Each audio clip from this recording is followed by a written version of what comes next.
Blake Lively just got humiliated again after new extortion evidence surfaced involving billionaire Steve Sarowitz. Steve Sarowitz and his home was the subject of an arson battle in Highland Park, Illinois. His home was set on fire, his daughter was threatened, and the criminal quoted Blake's own lawsuit like it was scripture. This story is crazy, and Blake Lively was mentioned in the case. While lives were being terrorized, Blake stayed silent, pretending it wasn't her circus or her flames. This is a horrible look for Blake Lively. This would be horrible. Steve Sarowitz's house didn't just get hit by bad luck. No, his home got straight up attacked on April 28, 2024 at 3:25 a.m. because apparently someone watched too many Netflix thrillers and thought they were auditioning for the villain role. The guy's garbage can was doused with flammable crap and torched like it owed someone money. And this isn't even the worst part. This wasn't some punk kid with a lighter. Prosecutors made it crystal clear. This was intentional, a warning shot. Prosecutors say suspect committed arson and tried extorting billionaire family in Highland Park by threat of kidnapping. This dude, I'll tell you all about the story, and that is Steve Sarowitz, here in Highland Park in Illinois. And just in case burning property wasn't dramatic enough, the arsonist decided to double down with a full-blown extortion plot. Because what screams genius criminal louder than threatening to kidnap a billionaire's daughter?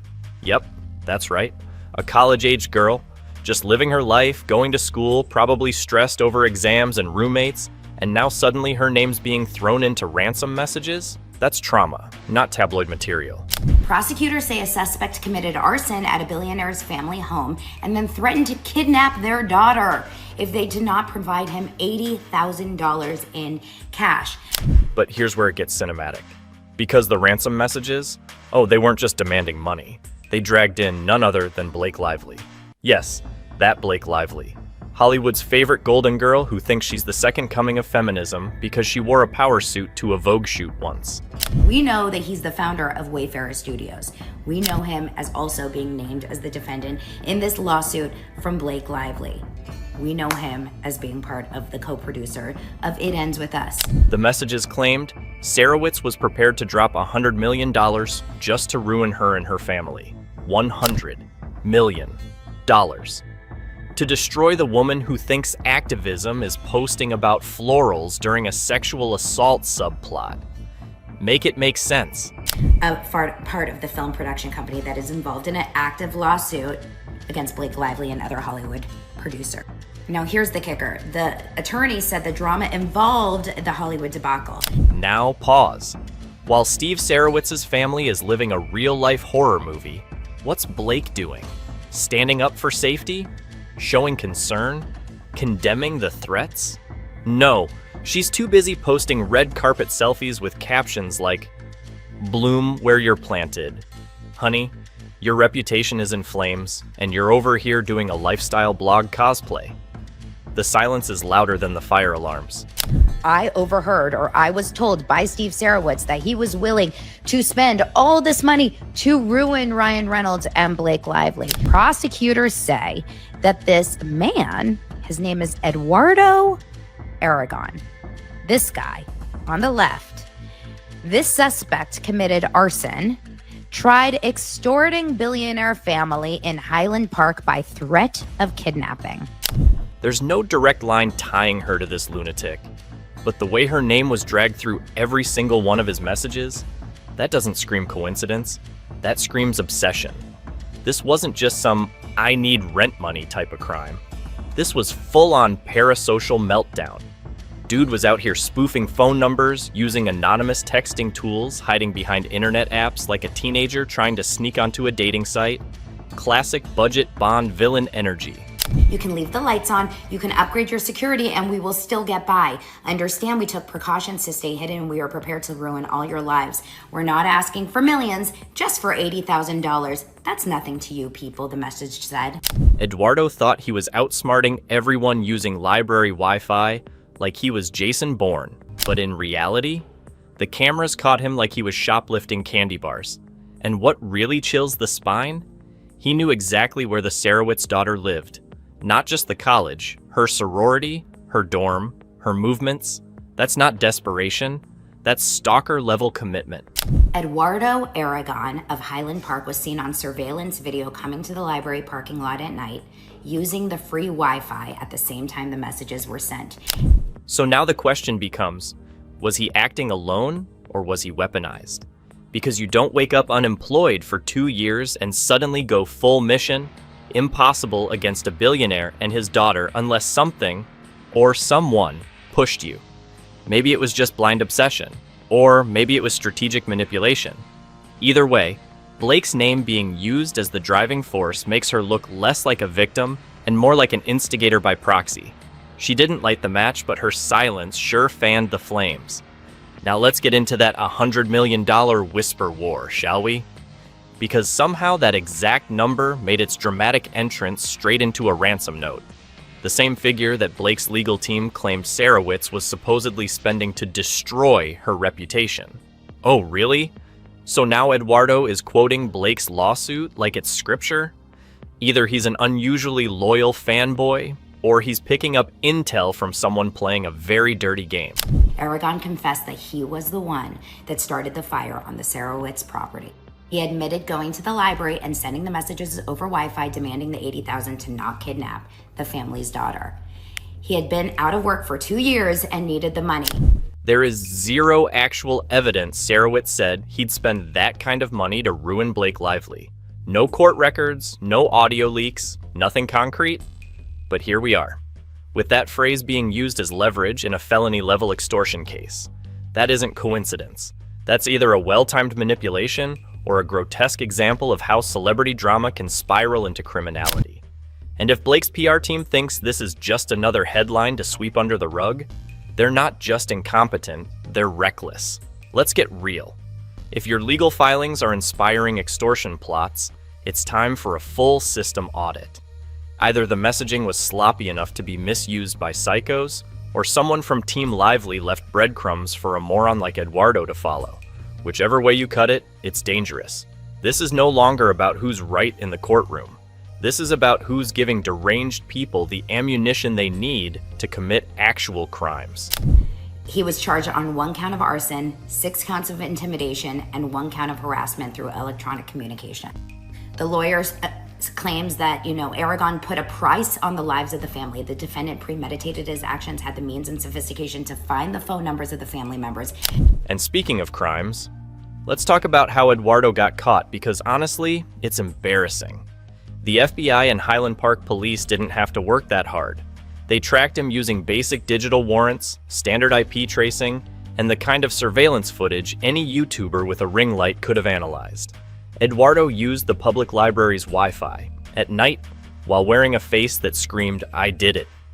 Like, sir, if you're going to commit arson and extortion, maybe don't do it from a building with security cameras and an open parking lot. And tried to shadow himself by using internet phone apps and public Wi-Fi to avoid detection.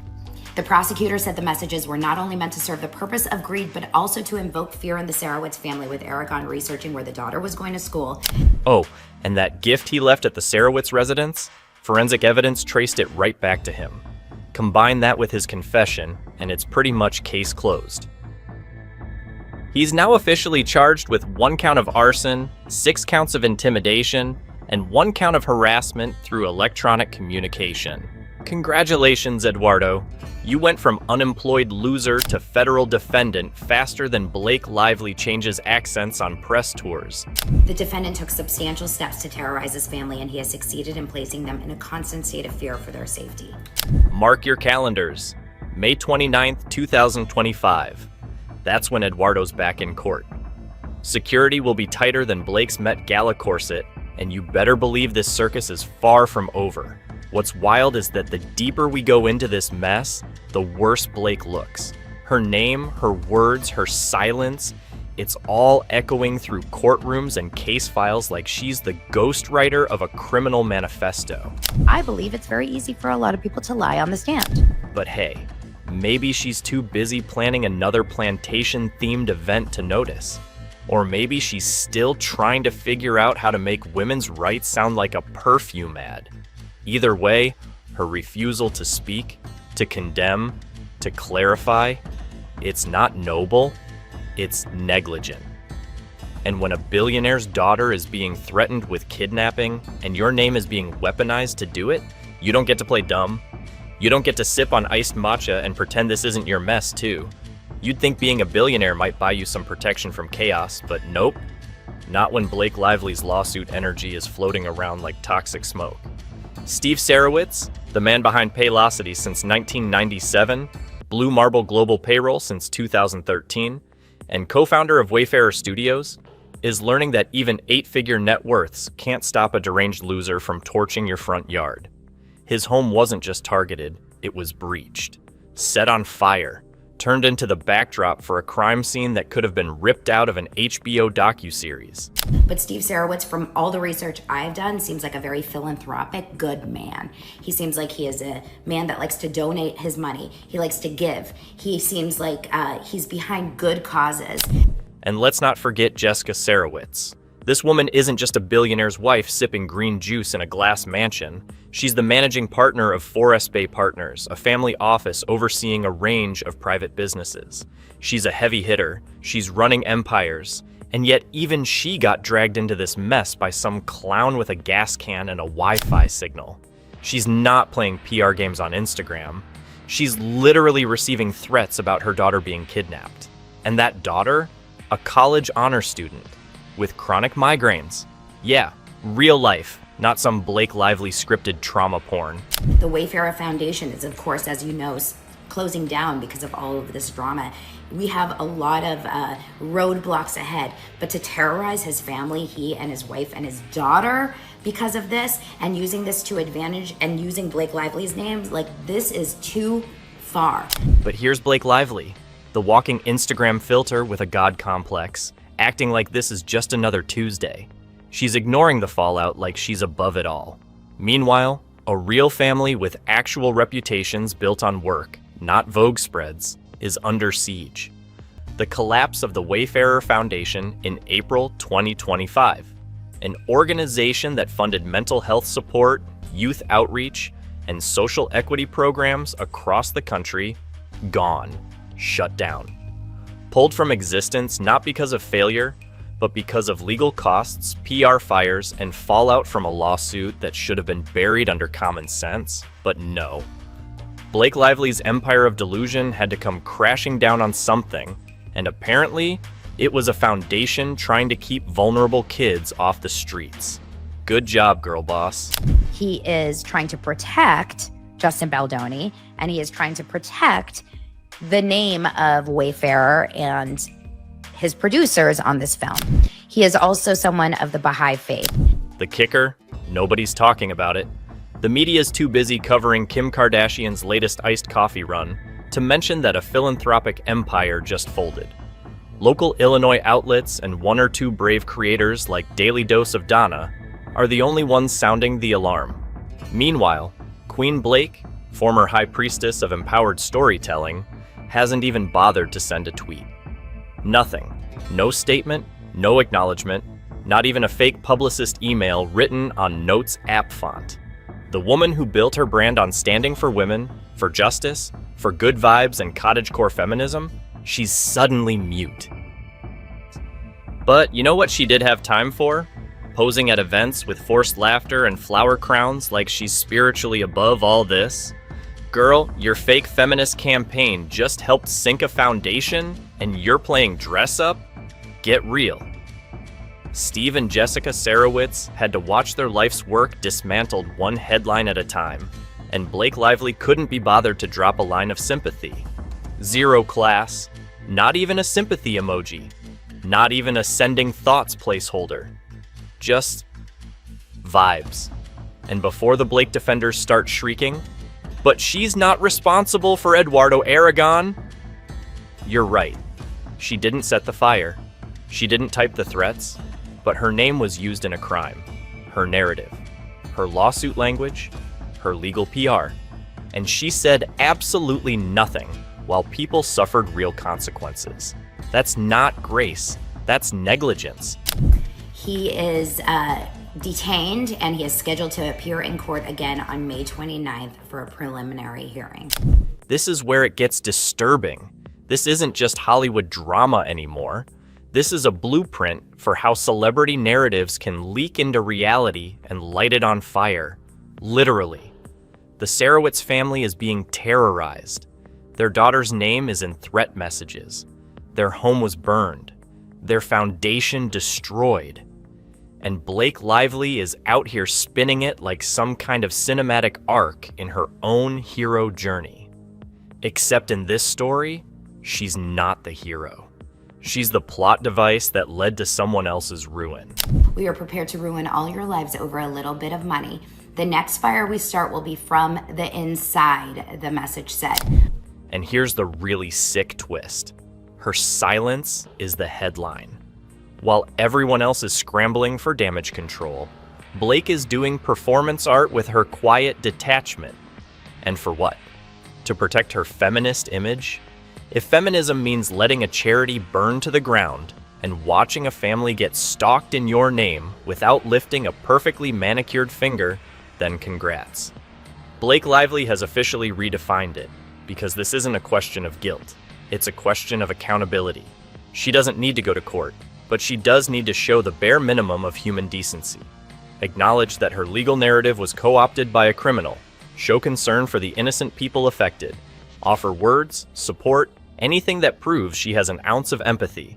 But no, the Blake brand only works when she's in full control of the narrative. And this one?